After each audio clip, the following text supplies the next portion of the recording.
Fikih juga memerintahkan adanya sidang isbat. Itu ada isbat, ya. Kalau ada yang melihat bulan, kesaksiannya itu baru bisa diterima dan diberlakukan secara umum kalau dia menyampaikan kesaksiannya itu di depan hakim, disumpah, dan kemudian kesumpahnya itu menjadi pegangan bagi pemerintah untuk ditetapkan awal bulan. Nah, jadi itu. Jadi kita di pemerintah tidak menganut metode ru'yah global, tapi ru'yah yang berlaku di seluruh wilayah Indonesia dari Sabang sampai Merauke itu.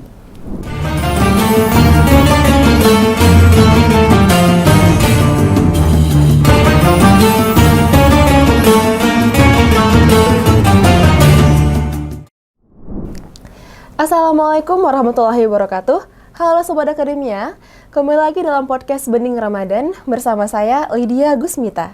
Di podcast kali ini kita udah kedatangan narasumber yang luar biasa, yaitu Bapak Tengku Rizwan. Gimana Bapak kabarnya? Alhamdulillah baik, Lydia. Alhamdulillah. Nah, di podcast kali ini kita akan membahas mengenai ikhtiraf penentuan hilal Syawal nih Ustadz. Langsung aja masuk ke pembahasan pembuka nih Ustadz. Gimana sih Ustadz definisi dari ikhtiraf penentuan hilal Syawal itu sendiri Ustadz? Terima kasih. Assalamualaikum warahmatullahi wabarakatuh. Alhamdulillah wassalatu wassalamu ala rasulillah wa ala alihi wa sahbihi wa mawalah. Amma ba'du. Para penonton podcast ini yang dirahmati Allah Subhanahu wa Ta'ala, memang di antara yang sering menjadi perbedaan di tengah-tengah umat Islam, terutama juga di Indonesia, adalah pada penentuan awal bulan Ramadan dan juga awal Idul Fitri atau awal Syawal. Ini sudah sangat sering terjadi dan berulang-ulang setiap tahun. Nah, perbedaan ini sebenarnya merupakan perbedaan yang lumrah dan lazim, dikarenakan pemanfaatan metodologi untuk menetapkan ini berbeda. Kalau kita lihat di dalam hadis Rasulullah SAW, hadis sahih yang diterima oleh semua umat Islam, bahwa Rasulullah mengatakan sumu li ru'yatih wa aftiru li ru'yatih fa innahum ma'alaikum fa akmilu iddata salasina sya'bana. Apabila kamu berpuasalah kamu dengan melihat bulan, dan berbukalah dengan melihat bulan. Arti berbuka di situ berhari rayalah dengan melihat bulan. Dan apabila dalam saat pemantauan bulan itu, saat hari 29 Sya'ban atau 29 Ramadan, bulan itu tidak terlihat karena cuacanya mendung pada tempat-tempat untuk melihat hilal, maka sempurnakanlah bulan itu menjadi 30. Jadi sebahagian besar umat Islam, mayoritas umat Islam itu menganggap bahwa untuk menetapkan awal Ramadan maupun awal Syawal itu harus dengan ru'yah. Ru'yah itu adalah suatu proses mengobservasi hilal, mengobservasi anak bulan pada tanggal 29 Sya'ban atau 29 Ramadan. Karena besoknya harus ditetapkan apakah besoknya itu atau malamnya itu adalah merupakan malam 1 Ramadan atau malam 1 Syawal. Maka dibutuhkan metode untuk menetapkan itu, yaitu metode ru'yah sebagaimana yang diperintahkan oleh Nabi SAW. Di sini yang dipakai adalah observasi indrawi, bukan observasi menggunakan alat. Jadi observasi indrawi secara langsung, mata telanjang untuk melihat di mana posisi hilal itu. Dan untuk menentukan di mana posisi hilal itu, maka ditetapkan dengan hisab. Karena hisab itu dapat menetapkan, dapat menunjukkan di mana posisi hilal, dan di posisi yang berhasil dihitung oleh hisab itu, maka di situ kita melakukan pemantauan dengan mata telanjang untuk memastikan apakah hilal yang dicari, yang ditunggu-tunggu itu terlihat atau tidak terlihat. Nah, sebahagian umat Islam yang lain mengatakan bahwa tidak perlu ru'yatul hilal seperti itu. Cukup dengan menghisab atau menetapkan wujud hilal. Selama wujud hilal itu sudah dihitung secara hisab, sudah wujud, ya, maka ditetapkanlah awal bulan, apakah awal Ramadan maupun awal Syawal. Nah, sementara mayoritas umat Islam dengan berpegang pada hadis tadi itu, sumu li ru'yatih wa aftiru li ru'yatih, maka ya tetap harus melihat bulan, harus diintip bulannya apakah sudah terbit atau belum terbit pada saat matahari terbenam dan tenggelam pada 29 Sya'ban atau 29 Ramadan. Itu dia. Maka karena perbedaan metodologi ini, perbedaan dalam menetapkan standar, maka terjadilah perbedaan di dalam awal Ramadan maupun awal Syawal. Nah, ini dasarnya yang menjadi sebab terjadinya perbedaan itu. Nah, jadi bagi yang menggunakan metode ru'yatul hilal itu juga ada standarnya. Kalau saat ini standar anak bulan yang dihisab itu ya baru bisa diru'yah artinya imkanun ru'yah. Mana imkanun ru'yah itu posisi hilal itu memungkinkan untuk dilihat dengan mata. Itu posisi hilal itu di atas 3 derajat, di atas ufuk pada saat matahari tenggelam. Nah, sementara sebahagian yang lain, sebahagian organisasi keislaman di Indonesia itu menetapkan wujud hilal, tidak perlu menetapkan derajat tinggi hilal. Jadi kalau tinggi hilal berapapun itu tidak menjadi tinjauan mereka. Yang mereka lihat adalah hilal sudah ada walaupun tidak bisa dilihat. Nah, tapi sebahagian yang mayoritas seperti yang dipakai oleh pemerintah, dipakai oleh Nahdlatul Ulama misalnya di Indonesia, dan dipakai oleh masyarakat pesantren dan masyarakat dayah di Aceh itu memang harus dengan observasi hilal dengan mata telanjang dan menyepakati bahwa posisi hilal yang mungkin dilihat adalah pada posisi di atas 3 derajat. Nah, posisi 3 derajat ini adalah hasil kesepakatan para ahli falak yang ada di Malaysia, Indonesia, Brunei, dan Singapura yang sepakat bahwa posisi hilal yang di atas 3 derajat lah yang memungkinkan untuk dilihat, karena pada saat itu cahaya matahari atau semburat matahari itu sudah agak berkurang sehingga memungkinkan hilal untuk dilihat. Sementara apabila posisi hilal di bawah 3 derajat di ufuk, semburat matahari masih kuat, kemungkinan hilal untuk dilihat itu kecil. Ini namanya imkanur ru'yah. Nah, perbedaan-perbedaan inilah yang melahirkan perbedaan penetapan awal bulan Hijriah.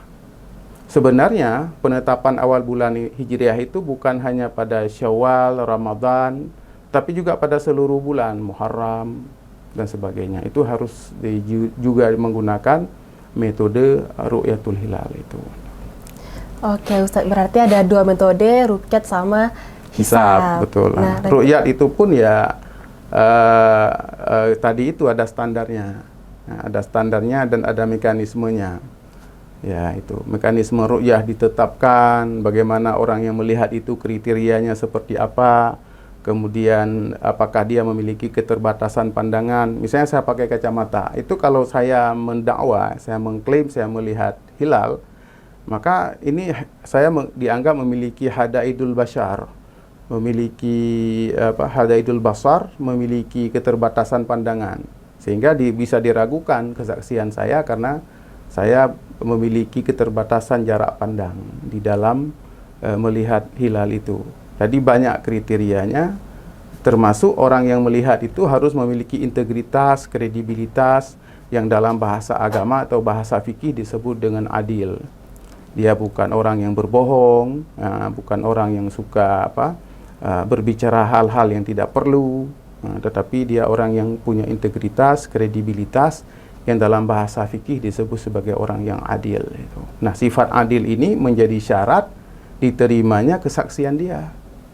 Kalau dia dianggap ini suka bohong, itu kesaksian dia tidak bisa dijadikan pegangan untuk ditetapkan sebagai awal bulan Hijriah. Oke, jadi yang untuk sebagai penentunya itu kan orang-orangnya pun juga harus terpilih gitu ya. Betul, Pak, bukan sembarang orang aja. Nah, kebetulan nih Pak, kalau misalnya kan Indonesia lebih mengutamakan ruqyat dibanding hisab, itu kenapa tuh Ustadz? Karena sebenarnya mayoritas negara-negara muslim itu menggunakan ru'yatul hilal. Saudi Arabia juga menggunakan ru'yatul hilal karena hadisnya sahih sekali itu. Sumu li ru'yati wa aftiru li ru'yati. Berpuasalah karena melihat bulan dan berbukalah juga karena melihat bulan, dan jika bulan tidak terlihat sempurnakanlah bilangan bulan jadi 30. Jadi kalau pada 29 Sya'ban itu tidak terlihat, maka besoknya adalah 30 Sya'ban. Kalau di 29 Ramadan sore waktu maghrib bulan tidak terlihat, maka besoknya 30 Ramadan. Dikembalikan kepada status quo, kepada kondisi yang sebelumnya.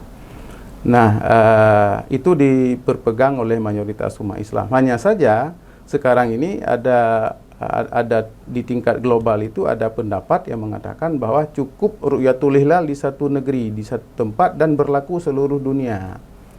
Ini namanya ru'yah global. Ru'yah juga, tapi ru'yah global. Terlihat di Arab Saudi misalnya, maka seluruh dunia Islam itu wajib puasa dalam metode itu. Terlihat di Indonesia, maka di negeri-negeri yang lain juga wajib puasa karena menggunakan metode ru'yah global. Nah, dalam mazhab Syafi'i, dalam fikih mazhab Syafi'i yang dianut oleh mayoritas umat Islam di Indonesia, termasuk di Aceh, di Sumatera Barat, di mana-mana lah, di Sulawesi dan sebagainya, di Jawa itu, maka apabila ru'yah global itu tidak menjadi pegangan. Yang menjadi pegangan adalah pertama ru'yatul hilal di negeri itu dan penetapan pemerintah. Jadi di dalam mazhab Syafi'i, apabila pemerintah sudah menetapkan di negeri tersebut berpuasa dan memperlakukan hukum puasa itu kepada seluruh penduduk yang beragama Islam di tempat itu, maka berlakulah hukum awal puasa atau awal Syawal sesuai dengan isbat dan pengumuman pemerintah. Jadi sidang isbat yang diselenggarakan oleh pemerintah itu sidang isbat yang diperintahkan oleh fikih.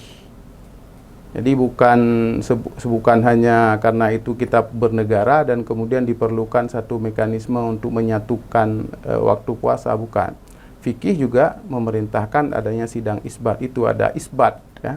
Kalau ada yang melihat bulan, kesaksiannya itu baru bisa diterima dan diberlakukan secara umum kalau dia menyampaikan kesaksiannya itu di depan hakim, disumpah, dan kemudian kesumpahnya itu menjadi pegangan bagi pemerintah untuk ditetapkan awal bulan. Nah, jadi itu. Jadi kita di pemerintah tidak menganut metode ru'yah global, tapi ru'yah yang berlaku di seluruh wilayah Indonesia dari Sabang sampai Merauke itu. Walaupun memang ada yang disebut dengan ikhtilaf matali'. Ini istilah-istilah teknis fikih ini dia. Jadi ikhtilaf matali' itu artinya perbedaan waktu keluar dan terbitnya matahari antara satu negeri atau satu daerah dengan daerah yang lain. Misalnya antara Jawa Timur dengan Aceh itu kan beda waktu keluarnya matahari. Nah, ini disebut sebagai ikhtilaf matali'. Terjadi perbedaan waktu keluar dan terbitnya atau terbenamnya matahari. Nah, ada pendapat ulama yang secara umum juga disepakati bahwa apabila terjadi ikhtilaf matali', maka apabila terjadi ru'yah hilal di satu tempat yang berbeda matali'nya dengan tempat yang lain, maka yang wajib puasa itu hanya pada tempat yang matali'nya sama. Sementara yang berbeda, mereka tidak wajib puasa. Namun ada juga pendapat yang mengatakan bahwa walaupun terjadi perbedaan matali', apabila pemerintah dalam hal ini menetapkan pemberlakuan namanya ta'diyatul hukmi, ya, memberlakukan hukum secara luas, maka penetapan pemerintah itu menjadi sah dan boleh menjadi dasar bagi kita untuk melaksanakan ibadah puasa maupun satu Syawal itu. Nah, ini yang dipakai di Indonesia oleh pemerintah dan juga oleh mayoritas umat Islam di Indonesia. Oleh sebab itu, ya, kita sebagai orang biasa, ya, kita ikut keputusan pemerintah saja dan juga menghormati adanya perbedaan-perbedaan dari sebahagian umat Islam yang mungkin tidak sepakat atau tidak mengikuti apa yang disebut, yang diisbatkan oleh pemerintah itu. Oke, berarti nanti apapun keputusannya itu berarti ngikut dari pemerintah gitu. Kalau kita ya seperti itu, dan itu kan sudah menimbulkan keyakinan kita tidak boleh berpuasa atau beribadah itu tanpa satu zan, satu sangkaan yang kuat atau satu keyakinan telah masuk waktu. Sholat misalnya, kalau kita tidak menzan atau tidak meyakini sudah zuhur, maka tidak sah sholatnya. Demikian juga dengan ibadah puasa dan 1 Syawal. Kalau kita mau puasa, maka kita harus yakin pada malam itu kita itu sudah masuk Ramadan dan besok adalah puasa. Masih ragu-ragu puasa atau tidak ya, puasa atau tidak ya, itu tidak sah puasanya walaupun dia puasa besok, karena dia tidak memiliki niat yang kuat untuk melaksanakan ibadah itu. Nah, maka ini pentingnya keyakinan di dalam ibadah. Jadi kita ya, menurut saya ya, dengan menghormati perbedaan pendapat ini, kalau sudah pemerintah yang menetapkan, karena kita juga punya sandaran kitab-kitab fikih yang juga memberikan otoritas kepada pemerintah, wilayah kepada pemerintah untuk menetapkan itu berdasarkan hasil ru'yatul hilal, maka ya untuk menciptakan keharmonisan, kebersamaan, itu ya kita berpuasa dan berhari raya saja sesuai dengan apa yang pemerintah tetapkan. Oke, baik Ustadz. Selanjutnya nih Ustadz, berarti itu kan di Indonesia itu ada beberapa mazhab nih, seperti mazhab Syafi'i, Hambali, Hanafi gitu kan. Dan dalam penentuan ikhtilaf hilal Syawal ini, apakah ada pro kontra di antara mazhab tersebut atau tergantung dengan keyakinan masing-masing gitu Ustadz? Mayoritasnya kita bermazhab Syafi'i, itu saya kira 90% lebih ya, bermazhab Syafi'i, walaupun kita juga menghormati mazhab-mazhab yang lain yang mu'tabar, yang memiliki landasan dan cara pandang yang berbeda. Di dalam mazhab Syafi'i pun itu tadi itu juga terjadi perbedaan pendapat. Nah, ini yang berbeda pendapat di Indonesia ini ya, di kalangan mazhab Syafi'i juga. Itu tadi yang saya sebut tadi tentang adanya perbedaan matali' atau ikhtilaf matali', dengan yang menganggap ikhtilaf matali' itu dikesampingkan apabila sudah ada penetapan pemerintah. Jadi itu ada yang seperti itu. Jadi ini yang mayoritas yang sekarang dipegang. Jadi walaupun ada perbedaan matali' itu kita akui ya, perbedaan matali' itu ada, tapi dengan adanya isbat dan penetapan pemerintah, maka penetapan awal Ramadan dan awal Syawal itu ya, mengikuti penetapan pemerintah itu. Karena itu juga dibolehkan oleh fikih, karena ada maslahahnya, banyak sekali maslahahnya, kebersamaan, keharmonisan, persatuan. Nah, kalau tidak kan biasanya di bawah itu arusnya bisa saling saling mempersalahkan lah, saling menyalahkan yang lain, sehingga menciptakan ketidakharmonisan di dalam kehidupan sosial. Jadi penting sekali keharmonisan itu, karena kalau tidak ada keharmonisan bisa mengganggu persatuan umat itu. Benar Ustaz, emang kuncinya itu adalah keharmonisan dan kemudian juga tadi kan Ustaz ada membahas mengenai ikhtilaf gitu, dan ada kata yang hampir mirip dengan artian yang berbeda nih Ustaz, kayak ikhtilaf itu gimana tuh definisinya? Kalau i'tiraf itu, pengiktirafan itu kan untuk mengenal atau memahami 1 Syawal tadi yang mau dibahas di sini ya. Tapi juga di situ ada ikhtilaf, ada perbedaan. Itu perbedaan dalam melihat kapan 1 Ramadan, kapan 1 Syawal. Kalau bulan Muharramnya berbeda, orang tidak terlalu mempermasalahkan. 1 Muharram, kapan 1 tahun tanggal 1 Muharram tahun baru Islam, kayaknya semuanya sama. Padahal itu juga bisa berbeda ya, karena itu kan penetapan awal bulan ya. Tapi ini yang sering muncul ke permukaan kan ikhtilaf pada masalah, perbedaan pada masalah awal Ramadan dan awal Syawal, karena di situ terdapat ibadah wajib. Syawal itu tidak boleh berpuasa, haram berpuasa. 1 Ramadan itu wajib berpuasa. Jadi ada konsekuensinya. Kalau 1 Muharram kan tidak ada konsekuensinya secara ibadah ya, secara ibadah wajib. Tapi kalau di dalam penetapan awal Ramadan dan awal Syawal itu ada konsekuensi pada ibadah. Ada yang wajib, ada yang haram karena berpuasa pada 1 Syawal itu hukumnya kan haram. Nah itu. Nah, jadi ikhtilaf itu terjadi seperti itu tadi. Ada ikhtilaf dalam metodologinya, dalam penetapan standar ru'yahnya seperti apa. Ada yang menggunakan metode tadi saya sebut tadi, ru'yah itu harus bulan itu harus di atas 3 derajat baru memungkinkan untuk dilihat. Ada juga yang berpegang bahwa wujud hilal saja sudah cukup untuk menetapkan awal itu, walaupun bulan itu tidak bisa diobservasi secara indrawi dengan mata telanjang. Nah, ini yang jadi perbedaannya. Nah, jadi pemerintah tadi saya sebut tadi, nah, untuk mengatasi ikhtilaf ini ya pemerintah berperan untuk menyatukan. Maka di dalam kaidah fikih itu ada satu kaidah namanya hukmul hakim yarfa'ul khilaf. Keputusan pemerintah itu, keputusan hakim itu harus menghilangkan seluruh perbedaan ini. Polemik ini harus diakhiri dengan adanya keputusan pemerintah. Nah, ini yang kami pegang ya, yang dipegang oleh mayoritas umat Islam.